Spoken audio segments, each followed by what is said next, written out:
Thank you, Albert. Hello, I'm Ale. I'm an alcoholic, short for Alejandra. It's nice to be here. If I'm being honest, I'm a little shocked by how many people are on here, but it makes me happy to see that AA has touched so many lives, of course. And I have my pillow here. Rule 62, don't take yourself too damn seriously, to remind me that it doesn't matter what I share, as long as I'm sharing honestly, because you guys are my people. um, so, with that being said, I'll just tell you a little bit about what it was like, what happened, what it's like now. Um, I grew up, I'm from Mexico City, and I moved to the United States when I was very young. And I grew up, in a nice home with a great family. But as every family does, we had our difficulties. My dad is also an alcoholic. Luckily, now he's also in AA. And it was just difficult growing up with an alcoholic father. For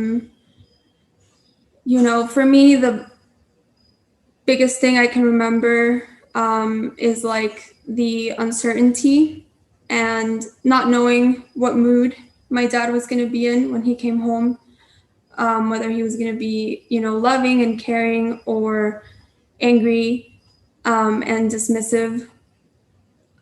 But that, my childhood has nothing to do with why I'm an alcoholic. I think I was just born with the disease of alcoholism, and I'm, very lucky that I was able to find my way into AA. So I do remember as a child always feeling insecure or not really knowing if I belonged.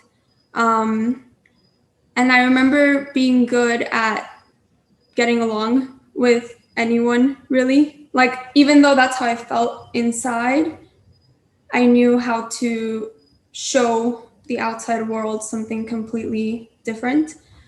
So, I was always very outgoing and friendly.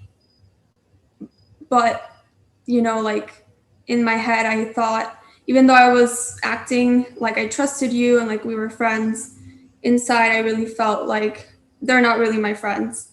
They don't really like me. They don't really want to hang out with me. And I also felt like I always had to offer something besides just who I was for people to want to be around me. And, when I tried alcohol for the first time when I was 15, it was just a life changer for me. I immediately felt that sense of relief that, the big book talks about. I stopped worrying about what other people thought about me.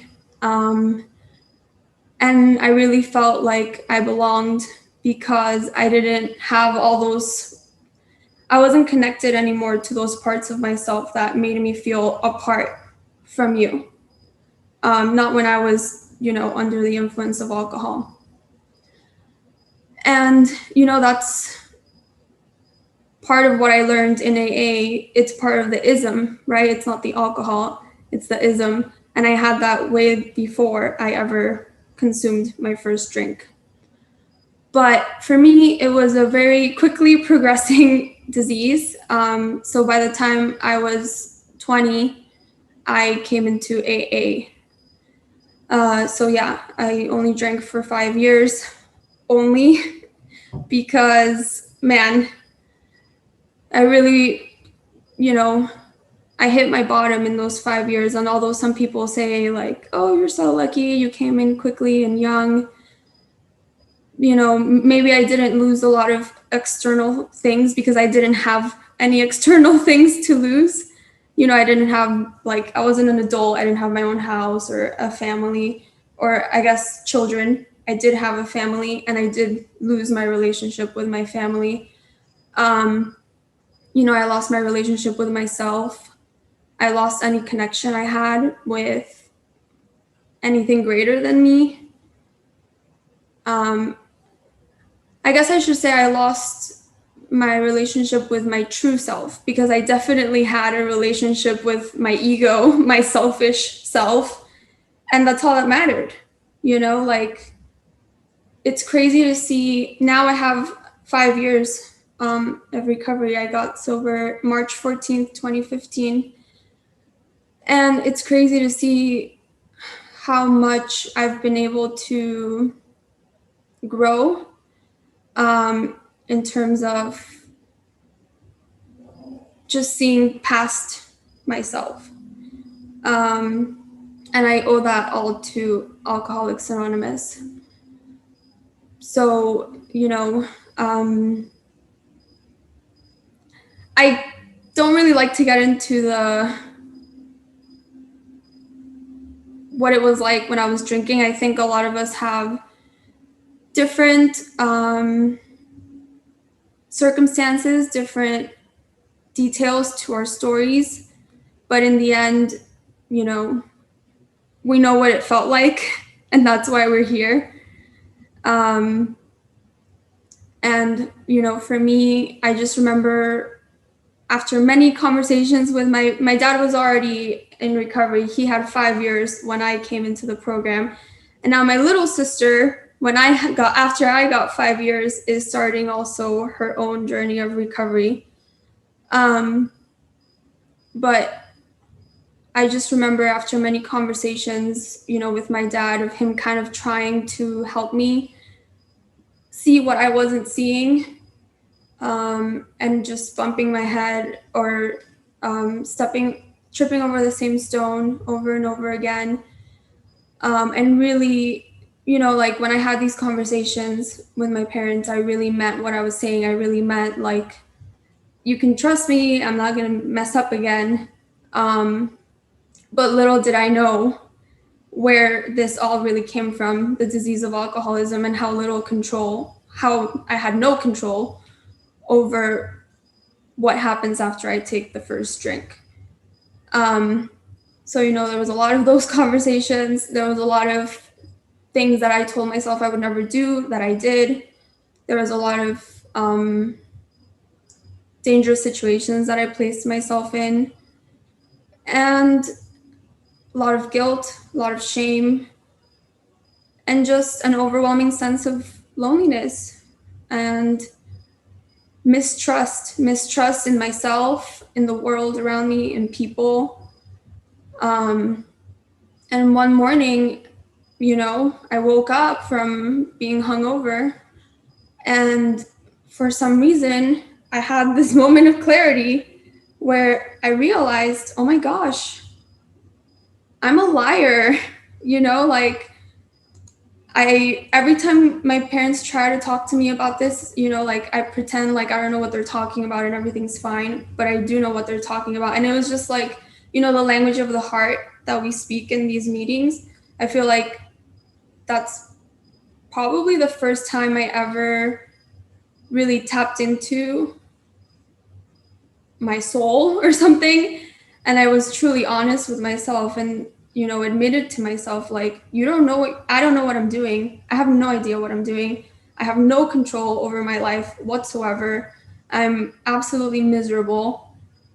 None of the people I hang out with are my true friends. I can't trust myself. And I'm looking around, and there's nothing, like, none of the things that truly matter to me are here anymore.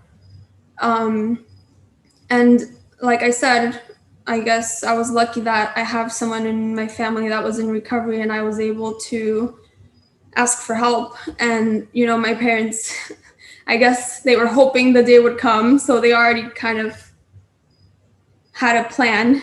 And I was able to go to rehab and, start my journey of recovery. And the first meeting I went to was a young people's meeting here in Miami, which my dad actually found for me. And I was shocked when I walked into that meeting. I was like, oh, wow, I guess I can be an alcoholic, because my number one thing was, oh, I haven't even had a legal drink. How can I be an alcoholic, right? And then I walk in and there's people younger than me, or most people are, around my age. And to be honest, like, the energy in the room was just so powerful, like the higher power that forms in these meetings, through us just being honest. And I felt it, and I held on to it. And like Albert said, I also had a relapse after 1 month. And again, I found myself worse than where I had left off. Things happened that had not yet happened to me. I did things that I told myself I would never do. And there I was again, a liar, justifying my actions, even though I knew better. But thankfully, I came right back to AA. And, I got completely honest with my sponsor. That was one of the most incredible experiences for me, is the relationship with my sponsor, because I remember how scared I was to tell her what happened. And when I did, she just met me with total acceptance and love and compassion. And that's pretty much like how my journey began. And today, like, most of my relationships are like that, whether it's with my boss at work, people who aren't in AA. It's with my dad, with my sister, with my mom, with my boyfriend, and with my friends that most of them I've met in recovery. And there's no greater gift than being able to be, myself, and being given these tools, the steps, right? The spiritual principles that we're given that show me how to deal with anything that comes my way. Of course, I've been through difficult times since I got sober, not to mention this last year has been crazy. But, and I'm not perfect with my program. I don't always write my inventories. I don't always call my sponsor. I don't always go to meetings. But the one thing that,